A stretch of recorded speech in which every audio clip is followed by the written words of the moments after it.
Theories of emotion. Emotion की theory कौन कौन सी हैं?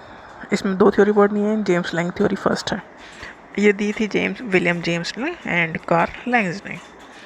ये थ्योरी क्या क्या कह रही है इमोशंस के बारे में?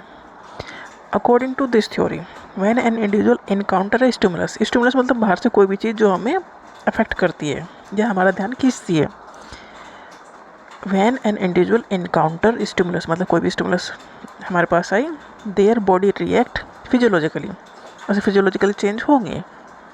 मतलब जैसे कि हार्ट रेट इंक्रीज होना, पसीने आ जाना, देख के हम डर गए, मतलब हम बिल्ली है और हम उसे देख के डर गए तो फिजियोलॉजिकल चेंज हुए, बिल्ली स्टिमुलस हुए, फिजियोलॉजिकल चेंज हुए, हार्ट रेट का बढ़ जाना and it's bodily reaction that trigger the emotional response. अब जो ये फिजियोलॉजिकल चेंज हुए इसने इमोशंस को एक्सपीरियंस कराया, मतलब हमें डर लगा।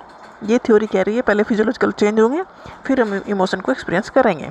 According to James Lange theory, we feel emotions because of body response rather than body responses being a result of emotion। Body हम इमोशन फील करते हैं क्योंकि बॉडी का रेस्पॉन्स जो फिजियोलॉजिकल चेंज हुए हैं उसकी वजह से। अकॉर्डिंग टू दिस थ्योरी,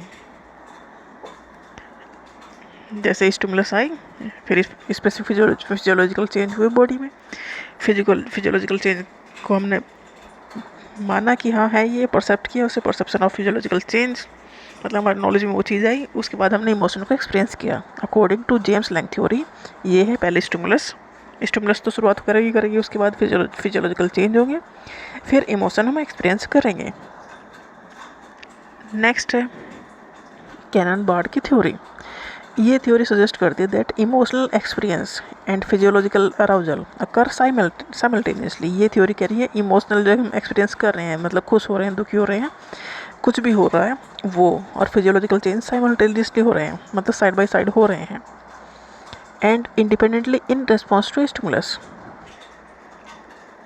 जैसे कि स्टिमुलस है, थैलेमस ने उसे माना कि कुछ हुआ है चेंज, अब दो जगह चेंज हो गए, सेरेब्रल कॉर्टेक्स में और सिंपैथेटिक नर्वस सिस्टम में। सेरेब्रल कॉर्टेक्स का मतलब है उसने सब्जेक्टिव एक्सपीरियंस कराया कि इमोशन में हुआ क्या है। सिंपैथेटिक नर्वस सिस्टम ने बॉडी को तैयार किया, जो भी रेस्पॉन्स उसे दिखाई दिया, जो भी स्टिमुलस दिखाई दी उसके लिए बॉडी को तैयार किया सिंपैथेटिक नर्वस सिस्टम ने। सिंपैथेटिक नर्वस सिस्टम बॉडी को तैयार करता है कि कुछ भी एक्टिविटी हो उसके लिए तैयार करना, उसके लिए मतलब फिजियोलॉजिकल चेंज बॉडी में होंगे, जैसे हम उठ रहे हैं, चल रहे हैं, दौड़ रहे हैं, तो उसके लिए बॉडी तैयार करेगा sympathetic nervous system. Cerebral cortex कह रहा है कि कौन सा इमोशन है वो फील करवा रहा है, बता रहा है, क्योंकि पिछले जो एक्सपीरियंस है उससे वो स्टोरेज है।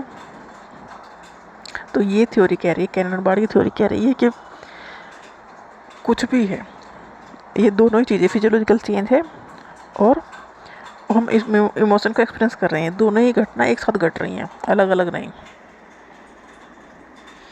This theory emphasizes the role of the brain in interpreting the emotional significance of a stimulus and generating an emotional response।